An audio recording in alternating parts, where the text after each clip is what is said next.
Ashamaa harka fuunee kabajamtoonni fi hordoftoonni maatii keenya taatan hundi keessanuyyuu jirra galata waaqayyoo isiniin jechuu jaalanna.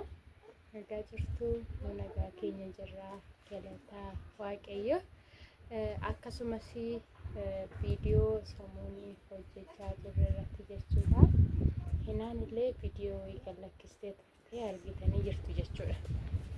Viidiyoo sana irratti dammoo ishiitu na tuqaa jira, icciitii baay'eetu jira, icciitii nani baasu waan akkasii haasaa jirti jechuudha ishiin. Sababa saniitiyyuu icciitii wanni nani qabu tokkoyyuu hin jiru jechuudha. Maaliif namni keenya yeroo baay'ee jechuudha gaafa wanni jedhee bakka hin jiraamu ture hammeenyumatti nama fudhata jechuudha.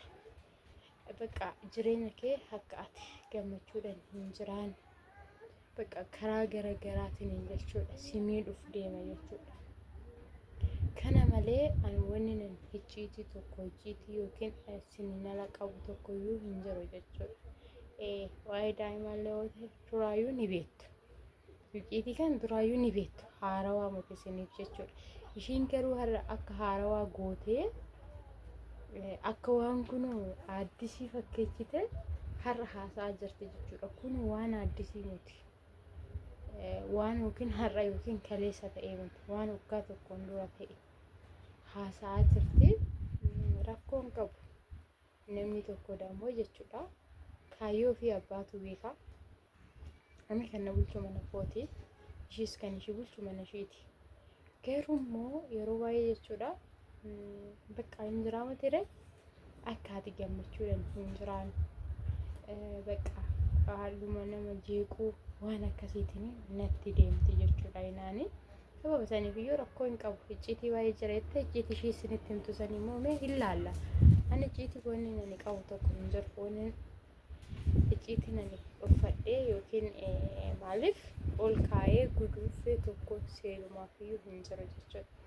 ግን ደግሞ yeroo baay'ee wanta akkanaatiin warra deddeebitee haasoftii icciitii jira jettee icciituma sanaan immoo wanni namni beeku tokko hin jiru jechuudha. Namni tokko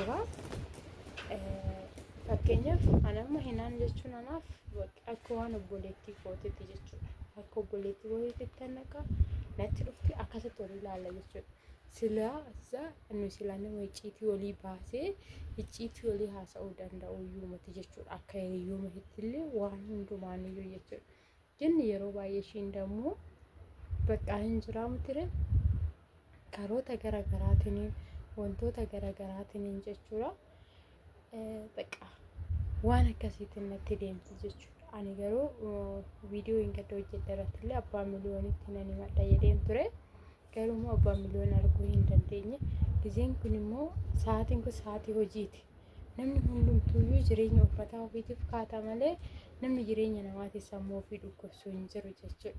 Garuu immoo laalee jedhee anamma immoo har'a dhaqee abbaa miliyoonii waan akkanaati osoo hin jireeni ani mana kiyya guddisuufan kaadhaa haati manaa koo waan akkanaa daladdii jedhee yookiin ishiitti qabaminaa laata.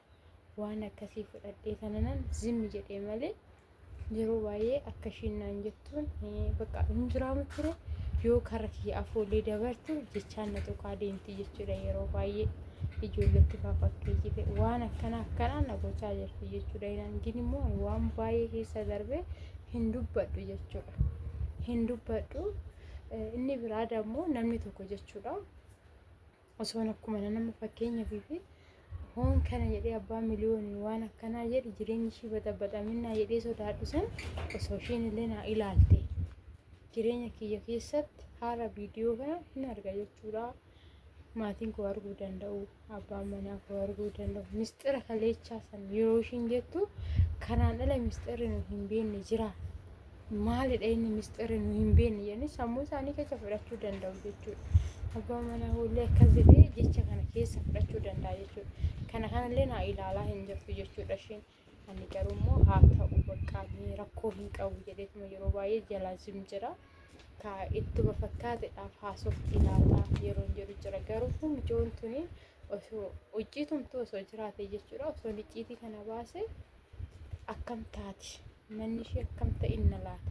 namni kun maal jedhinnaan waan akkasitti naaf ilaalaa hin jirtu kana na gochaa jirti jechuudha hinnaantuufi garummoo anis osoo akka ishiin waan akkasiitiin icciitii baay'een beekaa waan akkasiin beekaa akka ishiin jettee haasoftu sanitti osoo naasa'e osoo icciitii kennan baasa jedheeni haga namatti dhaga'amu laala abbaan manaa ishee osoo dhaga'e icciitii naati manaa kiyya qabdu kun maalidha jedhee itti dhaga'amuu danda'a. Maaliif ilma dhiiratii isa hoo ta'e kan oolu urufaa hojiirra oolaa kan galu galgala.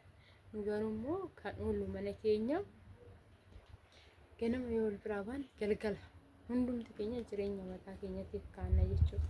Sababa saniifiyyuu osoo nan immoo kana jedheetu isheedhaaf namni kun maal jedhinnaan laata osoo waan akkanaa jedhan haga itti dhaga'amu osoo hin jechuu baadhee anis ofiin jireenya ishee diiguun deema jechuudha. Silazaa waan akkanaatiin natti deemti yeroo baay'ee jechuudha. Ani icciitii wanni nani icciitii qabu tokko hin jiru jechuudha. Icciitii nani qabu icciitii batakkitti isin beektan ani kun har'allee taanaan borillee taanaan hiyya kun daa'imti kan mana bira jirtu kanuma argitan waliinis viidiyoo hojjedhee jira. Abbaa manaa koo natti muufatellee araarfadhee jira. Bakka maaliif viidiyoo baasee isinis wajjin hojjechuudhaaf xiqqoo ishee namni kun hojii deemaa galgala ganama ba'aa galgala gala sa'aatii san immoo ganama san immoo nama hojii deemu immoo qursii hojjechuu fi akkas jechuutti kaatta malee viidiyoon hojjedha jechuutti hin kaattu galgalas immoo namni immoo hojiirra oolee hoogalee viidiyoo waliin hojjenna hojjettee baay'ee ulfaata jechuudha. Guyyaa sanbataa takkittiidha sanbata sanuyyuu immoo iraftiidha guyyaa san immoo sitti toluu dhabuu danda'a jechuummaa sitti dhufuu danda'a. Kanatu jira jechuudha. Kanuma kanaaf malee guyyaa haalli naaf mijate yaada isaatillee waan inni jedhu akka isheen haasoftes osoo hin ta'in waan inni jedhu irraa hubachuu dandeessu. Kana fakkaata isiniin jechuu barbaada. Kun amma galata Waaqayyoo daa'ima kootis guddifachaan jira. Akkaan dura kophaa kiyya ta'eeyyuu miti namaayyuu argadhee nama wajjiniin daa'ima koo guddifadhu jechuudha. Indoom sararaatanyaayyuu qaxaradhee jira isiniin jechuu barbaada. Kun har'a jireenya koo gammachuudhaan jiraachaa jira. Isiniin jechuu jaaladhaa kana fakkaataa viidiyoo kiyya laayikii, sheerii, koomentii gochuu hin dagatinaa isiniin jenna. Akkasii nagaan turaayii isiniin jechuu barbaada. Haga viidiyoo biraatiin immoo walitti deebinutti nagaarra nu turaayii. Viidiyoo kiyya sheerii laayikii gochuu hin dagatinaa warroon duraan na jajjabeessaa turtan ammallee na jajjabeessaa akka viidiyoo gaariidhaan dhufnu namoonni baay'een ofis soba jettaniitis ija sobaatiin ilaaluu dandeessu. Namoonni baay'een immoo viidiyoo kana barumsa irraa fudhachuu dandeessu isiniin jedha. Akkasii nagaarra nuuf turaa turtii gaarii isiniif haa ta'u haga viidiyoo biraatti walitti deebinutti nagaa.